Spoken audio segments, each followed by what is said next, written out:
It started from a prom dress clothing sale. Now it's turned into a clothing bank for students at a local high school. Good evening and thanks for joining us. I'm Maher Kawash. A season-long journey comes up just short for the Charleston High School girls basketball team. The Trojans probably wish they didn't have to face Effingham at all this season.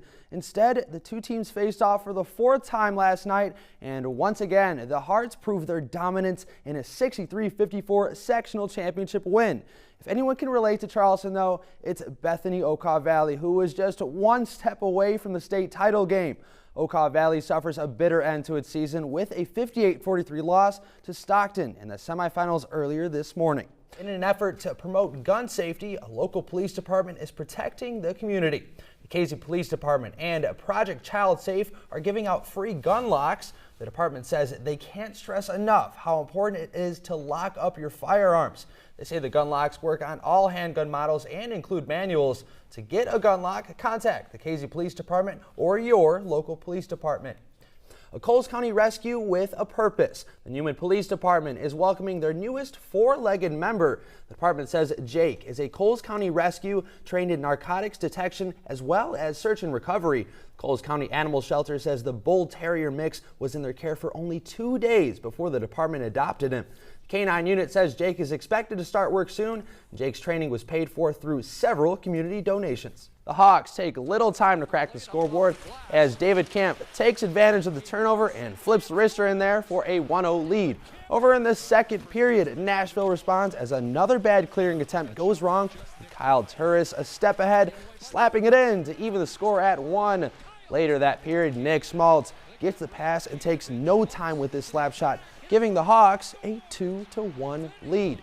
That's all Chicago would need in this one, as Anton Forsberg has a stellar night in the net with 42 saves, leading the Blackhawks to a 2-1 victory. That's 2 straight for Chicago now, but the road trip continues tomorrow against the Vancouver Canucks. As the community grieves, there are new questions about what law enforcement knew about the suspected shooter. Omar Jimenez has more details. In honor of Heart Health Awareness Month, here's your chance to walk with a doc. HSHS St. Anthony's Memorial Hospital is hosting their monthly walk program at the Richard E. Workman Sports and Wellness Complex in Effingham. Walkers will have the chance to ask any medical question to St. Anthony's Chief Medical Officer Ryan Jennings and other healthcare professionals. The program starts at 9 on Saturday morning. These two teams never disappoint when they meet in any sport, and round 2 on the basketball court lives up to the hype. Charleston travels to Mattoon High School trying to avenge the 1-point loss from earlier this month. And Dayton Simpson gets off to a good start coming up here, scooping the rebound and putting it right back up for the lead. This one goes back and forth throughout, but Darrell Phillips takes matters into his own hands, driving and floating it up for 2.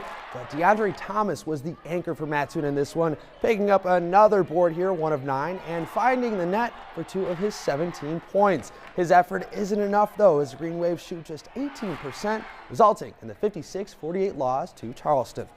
Illinois' governor signs legislation creating a women's division within the state's Department of Corrections. Alongside another recently passed bill, the legislation incorporates gender-responsive programming in jails and requires a chief administrator for women. Governor Bruce Rauner says incarcerated women face special challenges, and addressing them helps keep their children out of jail. Illinois has offered special courses to help women overcome histories of abuse since 2015, and Rauner says the new law is an important addition to that. 2 high school basketball rivals are heading in opposite directions. Fresh off a win over rival Mattoon, the Charleston boys are streaking right now, and KZ Westfield is no match for them. The Trojans pick up their 3rd straight win, knocking off the Warriors at home 58-47. While CHS is now 7-11 on the season, Mattoon can't even buy a win at the moment. The Green Wave are derailing after winning 4 straight, as Centralia hands them their 4th straight loss in an 80-58 blowout. Charleston and Mattoon both return to the hardwood Friday night. The blowouts continue in college basketball as well, with the University of Illinois men finally making a statement. Granted, it isn't the toughest team the Illini will see this season, but the 91-60 win over Rutgers is still much needed. U of I dominated on all cylinders, but Trent Frazier continues to be the most impressive, notching a smooth 17 points and 4 assists in this one. That marks 2 straight wins for Illinois, but like I said, the road gets tougher now with a road game against 17th-ranked Ohio State on Sunday. And I'm Maher Kawash. The Coles County Animal Control says if it's below freezing, your outdoor pets should be inside or inside a shelter with a heat source. Chicago Blackhawks are still focusing on turning their regular season around, but the Vancouver Canucks gave them fits. The Hawks have the upper hand heading into the second period until Brendan Gaunce takes advantage, slipping it past the goalie to tie things up at 1. Just a few minutes later, Troy Stetcher stretches back for a slap shot. It gets tipped and trickles between Forsberg's legs there, giving Vancouver a 2-1 lead. As time winds down in the third, Alex DeBrincat gives the Hawks some life, sending it top shelf to cut the deficit to 1, but Gaunce comes back for more, taking the pass and slicing it in through for the dagger as the Canucks knock off Chicago 4-2. Blackhawks try to bounce back against Calgary tomorrow, but will have to do so on the road at 7. Phillips says they are in need of shoes, clothing racks, and hangers. Donations can be dropped off in the office at Charleston High School. Chicago Blackhawks haven't been living up to expectations this season, but put in a complete game against the Edmonton Oilers. Nick Schmaltz gets the Hawks going early, picking up the loose puck in front of the net right there and finishing with a nifty backhanded goal for a 1-0 lead. With Chicago up 2-0 in the second, the Oilers slice through traffic and find the back of the net to cut the deficit to just 1. But in the final seconds of that same period, Jonathan Toews comes sliding across the ice, but gets the shot off there, and, well, you know, Brandon Saad is right there to tap it in for a 3-1 lead. That's all Chicago would need in this one, but why not more? The long-range wrister here secures a goal and a win for the Hawks, handing Edmonton a 4-1 defeat. Fans of the University of Illinois men's basketball team haven't had much to cheer about lately, with a 3-game losing streak lingering. The Illini have a chance to change that tonight, though, taking a road trip to face Nebraska at 8. The biggest issue for Illinois is closing games, as the team has fallen in overtime 3 times this season, and all 8 of their losses are by just 10 points or less. Illini junior Aaron Jordan tries to stay hot from deep in this one, as he comes in leading the Big Ten in three-point percentage. It's more of the same for the Eastern Illinois men's basketball team, whose depleted lineup just runs out of gas. The odds were against Eastern heading into this one, as conference favorite Belmont was in town. Dylan Windler is the difference maker in this one, as he notched a career-high 25 points, with 15 of those coming from beyond the arc. Montel Goodwin continues to be the go-to scorer for Eastern, but his 26 points aren't enough in the 75-66 loss. Panthers get a few days off now before facing Tennessee Martin on Thursday night. In Effingham, a local hospital announces a change in workforce. HSHS St. Anthony's Memorial Hospital President and CEO Teresa Rutherford says the facility is planning a reorganization which will affect 22 employees. Rutherford says of that number, 11 positions will be eliminated. Hospital officials say the reduction is the direct result of changes in the healthcare industry and a shift in consumer behavior. If there's a will, there's a way. That's the mentality of the Eastern Illinois men's basketball team right now, and that's what's keeping them in the playoff hunt.